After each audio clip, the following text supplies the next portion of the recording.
بے وقوف ناصحین 1928 طریقہ اہل بیت کے باطن کی قدیم میراث نجف اشرف میں سید علی قاضی کے ذریعے پھیل رہی تھی۔ وہ لوگ جو اگرچہ تعداد میں کم تھے، چھوٹے سے شہر میں اس وسیع کہکشاں کے ایک زاویے میں اپنی حقیقت کے مسافر بن چکے تھے۔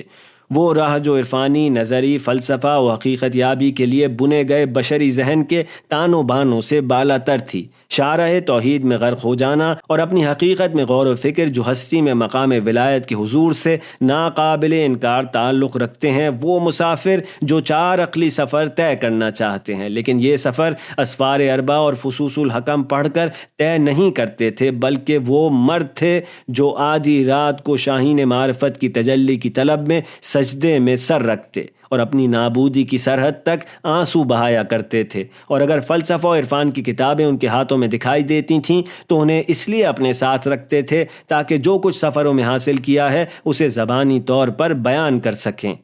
جو لوگ صرف پڑھا کرتے اور جانتے ہیں وہ ان سے بہت مختلف ہیں جو پہنچ جاتے ہیں اور انہوں نے دیکھا ہے اور چکھا ہے۔ صدر المطالعین جو کہ مقام فلسفہ میں عرفان کی ترویج کرنے والے تھے، ان طلاب کو جو اہل نماز شب نہ ہوں اپنے فلسفے کے درس میں داخلے کی اجازت نہیں دیا کرتے تھے۔ طالب علم کے لیے ضروری ہے کہ وہ نور کی سرزمینوں میں قدم بڑھانے والا ہو۔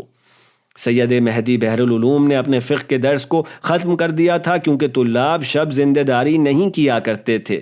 نور علم کی موجیں جو کہ توحیدی فکر، عبادت، توسل اور اہل بیت کے مقام کے آگے سر جھکانے سے جنم لیتی ہیں، اگر کسی کی روح میں حرکت میں نہ آئی ہوں تو عقلی و نقلی علوم من جملہ فقہ، اصول، فلسفہ، عرفان اور جو کچھ بھی علم بشری کہلاتا ہے صرف اور صرف تاریکی میں اضافے کا باعث بنتا جائے گا۔ اگر انسان کی سرزمین ہستی میں سلوک الی اللہ کے ذریعے حجاب کو چیر دینے کی قوت حاصل نہ ہوئی تو خود علم سب سے بڑا حجاب ہے۔ اور یہ وہ ماجرا تھا کہ اس زمانے میں جب سید علی قاضی 62 سال کے تھے، نجف اشرف کا ماحول اہل حکمت و عرفان کو خاموش کر دینے پر اکسا رہا تھا۔ مصلحت اندیشوں اور ہمدردیوں نے کینہ جوئی اور ستی نگری کے ہاتھوں میں ہاتھ دیا تاکہ نجف اشرف کے حوزے کو فقہ و اصول میں منحصر کر دیا جائے۔ انہی دنوں میں سے ایک 1347 کے موسم خزاں کے بیچ شیخ عدنان، جس نے اپنی عمر پڑھنے میں گزار دی تھی، اپنے کچھ ہم فکر افراد کے ساتھ نجف اشرف میں آیت اللہ سید ابو الحسن اصفہانی کے گھر کی جانب جا رہا تھا۔ شیخ عدنان جو اپنے ہاتھوں کو مکوں کی صورت میں تیزی سے حرکت دے رہا تھا، اپنے ساتھیوں کی طرف رخ کر کے بولا، کیا اصول فقہ اسلام سے منحرف کر دینے کے لیے کم تھی کہ اب نجف میں امیر المومنین علیہ السلام کے حضور میں ایک جماعت کفر بکنے اور یونانیوں اور درویشوں کی نجاستوں کی جگالی کرنے میں مصروف ہو گئی ہے؟ دوسرے نے اپنے پیٹ تک پہنچی ہوئی داڑھی پر ہاتھ پھیرتے ہوئے کہا، صرف ایک ہی راستہ باقی رہ گیا ہے، انہیں نجف سے باہر نکال دینا چاہیے۔ سید سمیر جو کہ موٹا اور بولنے میں تیز طالب علم تھا، اپنا ہاتھ امامے پر رکھ کر کہنے لگا، رسول اللہ کے لباس کی قسم، اگر انہیں چھوڑ دیا جائے تو یہ سارے حوضے کو گندگی کا ڈھیر بنا دیں گے۔ شیخ عدنان جو کہ زیادہ عمر اور تجربے کا حامل تھا اور واضح تھا کہ ان کی نسبت اس مسئلے پر زیادہ غصے میں ہے، بولا، میں سمجھتا ہوں کہ یہ صوفی ہیں اور صوفی ملعون ہوتا ہے اور اس کا خون بہا دینا چاہیے۔ سید ابو الحسن پر دباؤ ڈالا جانا چاہیے کہ وہ اس کام کو نمٹا دے۔ باقی دونوں نے تھوک نگلتے ہوئے شیخ عدنان کو دیکھا اور چپ ہو گئے۔ وہ آہستہ آہستہ سید ابو الحسن اصفہانی کے گھر کے قریب پہنچے جو کہ نجف اشرف میں شارع رسول کی ایک تنگ و تاریک گلی میں واقع تھا۔ سلام علیکم ورحمۃ اللہ۔ منشی نے ان تینوں کو دیکھا اور کہا، وعلیکم السلام، حکم کریں۔ شیخ عدنان نے کہا، کل ہم نے حضرت آیت اللہ سے ملاقات کی درخواست کی تھی، انہوں نے آج کا یہ وقت ہمارے لیے مخصوص کیا ہے۔ کس کے نام سے؟ شیخ عدنان۔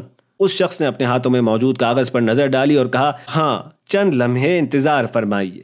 پھر وہ دروازہ کھول کر اندر گیا اور چند منٹ کے بعد واپس آ گیا اور کہا، تشریف لائیے، آغا آپ کے منتظر ہیں۔ سید سمیر، آپ چلیں۔ شیخ عدنان، آپ تشریف لے چلیں، آپ بزرگ ہیں۔ تینوں یا اللہ کہتے ہوئے گھر کے اندر داخل ہو گئے اور سلام کیا۔ سید ابو الحسن اصفہانی نے انہیں دعوت دی کہ وہ ان کے سامنے بیٹھیں۔ وہ با احترام بیٹھ گئے۔ سید ابو الحسن نے کہا، آپ کی صبح بخیر ہو۔ انہوں نے سید کی بات کا جواب دیا۔ سید ابو الحسن نے اپنا سر جھکایا اور منتظر رہے کہ وہ بات شروع کریں۔ بظاہر اس چھوٹے سے کمرے میں ان کے روب اور سادہ زیستی نے انہیں حیرت زدہ کر دیا تھا۔ کچھ دیر بعد سید ابو الحسن نے کہا، میں آپ حضرات کی خدمت میں حاضر ہوں۔ شیخ عدنان نے جو اپنا غرور آمیز ظاہر چھپانے کی کوشش کر رہا تھا کہا، جناب سید، ہم آپ کی خدمت میں حاضر ہوئے ہیں تاکہ حوضے کے حوالے سے ایک اہم موضوع پر آپ سے گفتگو کریں۔ سید ابو الحسن نے اپنے لاغر چہرے کے ساتھ شیخ عدنان کی آنکھوں کی پھولی ہوئی شریانوں کو دیکھا اور کہا، جی فرمائیے۔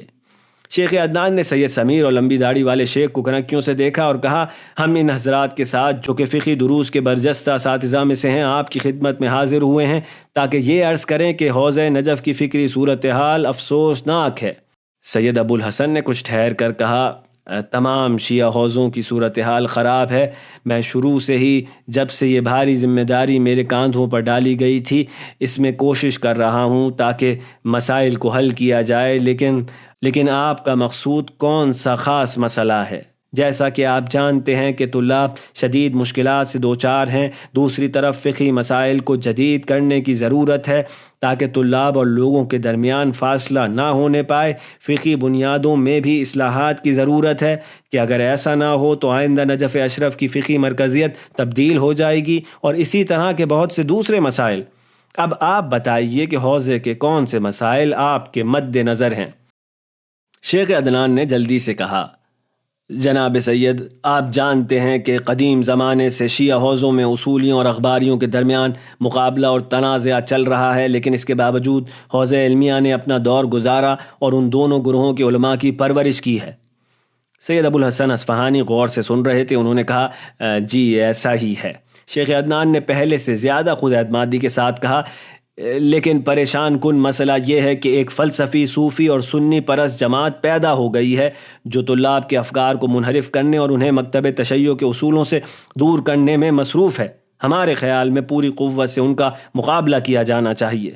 سید ابو الحسن نے معنی خیز سکوت اختیار کیا اور اپنی سفید داڑھی پر ہاتھ پھیرتے ہوئے کہا، میری نظر اس سے مختلف ہے۔ شیخ عدنان جو اپنی حیرت زدہ نظروں سے سید ابو الحسن کو دیکھ رہا تھا، اس نے کہا، کس موضوع پر آپ کی نظر مختلف ہے؟ کیا یہ درست ہے کہ ان کفریات کے ذریعے طلاب کی روح و ذہن کو آلودہ کیا جائے؟ سید ابو الحسن نے کہا، کفریات سے آپ کا کیا مطلب ہے؟ یہی فلسفہ، ملا صدرہ کے اقوال، مثنوی مولوی کے اشعار اور ابن عربی کی باتیں جس نے دین کو اس کی راہ سے منحرف کر دیا ہے۔ سید ابو الحسن نے گہری سانس لی اور کہا، میں اس موضوع کے مقدمات میں آپ کا ہم خیال نہیں ہوں، لیکن ممکن ہے نتیجہ اخذ کرنے میں ایک طرح سے ہم آپس میں متفق ہوں۔ لمبی داڑھی والا جو کہ سید ابو الحسن کی بات سے الجھن میں مبتلا ہو گیا تھا، اس نے کہا، جناب سید، یہ آپ کیا فرما رہے ہیں؟ یعنی فلسفہ و عرفان الہی علوم ہیں اور حوضے سے مناسبت رکھتے ہیں؟ سید ابو الحسن نے اس کی طرف رخ کر کے کہا، کیا فقہ و اصول اور حدیث سمجھنے میں کوئی مسئلہ نہیں ہے؟ مجتہد کا کام کیا ہے؟ مجتہد اصولوں تک پہنچتا ہے اور ان سے فروعات کا استخراج کرتا ہے، یا واقعیت کے مطابق ہے یا اس سے مختلف۔ لیکن چونکہ اس نے حکم پر یقین حاصل کر لیا ہے، لہٰذا مولا کی نظر میں جزائے خیر کا حقدار اور عذاب سے بری ہے۔ عقلی اور عرفانی علوم میں بھی ایسا ہی ہے۔ کلمات اہل بیت کے بارے میں بشری تفکرات کو روکا نہیں جا سکتا ہے۔ ممکن ہے اپنی جگہ پر یہ علوم بھی ضروری ہوں۔ شیخ عدنان جو کہ لگتا تھا کہ اب سید ابو الحسن پر چلانا چاہتا ہے، اس نے غصے سے کہا، جناب سید، نجف میں موجود بعض حضرات کے جن جذبات سے میں واقف ہوں، اگر اس جماعت کو نہیں روکا گیا تو ممکن ہے کہ وہ ایسے افکار پھیلانے والوں کو جان سے مار دیں۔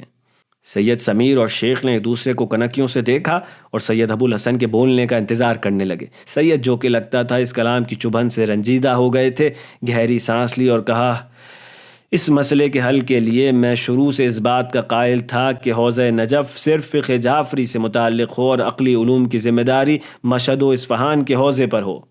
شیخ عدنان نے جو یہ بات سن کر کسی حد تک اپنے مقصد سے نزدیک ہو چکا تھا، سکون پر مائل آواز کے ساتھ کہا، یہ علوم ذاتی طور پر درست نہیں ہیں، لیکن اگر نجف ان سے امان میں رہے تو بھی یہ ایک شائستہ قدم ہے۔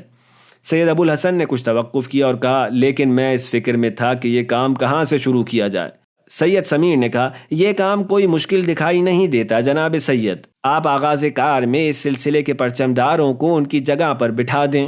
سید ابو الحسن نے کہا، نجف میں بہت سے اساتذہ ان امور کی تدریس کر رہے ہیں، شیخ محمد حسین کمپانی سے لے کر سید حسین باد کوبئی، اور شیخ عدنان سید ابو الحسن کی بات کے بیچ میں کودے اور کہا، جناب سید، آپ نجف میں قاضی کی جڑ ضرور چلا دیں۔ قاضی؟ کون قاضی؟ سید علی قاضی، وہ صوفی مسلک مولانا روم پرست، ان پڑھ اور سحر و جادو والا۔ سید ابو الحسن نے اپنی تیوریوں پر بل ڈال کر تلخی سے کہا، یہ آپ کیا بات کر رہے ہیں؟ مدرسہ قوام میں سید علی قاضی کے ساتھ میرے فقہی مباحث رہے ہیں اور میں انہیں بہت پہلے سے جانتا ہوں۔ پہلی بات تو یہ ہے کہ اگر وہ فقہ و حدیث، اصول اور تفسیر میں بے نظیر نہ ہوں تو کم از کم نظیر ہیں، اور یقیناً علوم نقلی اور عقلی کو جمع کر دینے والے ایک مسلم مجتہد ہیں۔ دوسری بات یہ ہے کہ ریاضت نفس، باطنی پاکیزگی، حق تعالیٰ پر توجہ، عبادت کی پابندی اور واجبات، مستحبات، ترک محارم، مکروہات و مباحات میں ان کے پائے کا کوئی اور نہیں ہے۔ علاوہ ازیں وہ ایک گوشے میں اپنے محدود شاگردوں کی تربیت میں مصروف ہیں۔ شیخ عدنان نے گھوسا بنا کر کہا، لیکن جناب سید، جس نے ابھی بھی بڑا مسئلہ کھڑا کیا ہوا ہے اور صحن حرم میں بیٹھ کر حکمت و عرفان کی آشکار تدریس کرتا ہے، وہ اس کا شاگرد سید حسن مسقطی اصفہانی ہے۔ کچھ عرصے پہلے ایک طالب علم جو نجف میں نیا آیا تھا اور اسے میں نے حرم میں دیکھا کہ وہ اس کے درس کو تلاش کرتا پھر رہا ہے اور کہہ رہا تھا کہ سنا ہے مسقطی کا درس تفسیر ہوتا ہے۔ سید ابو الحسن کچھ دیر کے لیے فکر میں ڈوب گئے اور محفل پر خاموشی چھا گئی۔ چند طویل لمحوں کے بعد انہوں نے اپنا سر اٹھایا اور کہا، مجھ سے یہ بات پوشیدہ نہیں ہے کہ حوضہ نجف کو فقہ جعفری تک محدود رہنا ضروری ہے، اور اس بارے میں جھکوں گا نہیں۔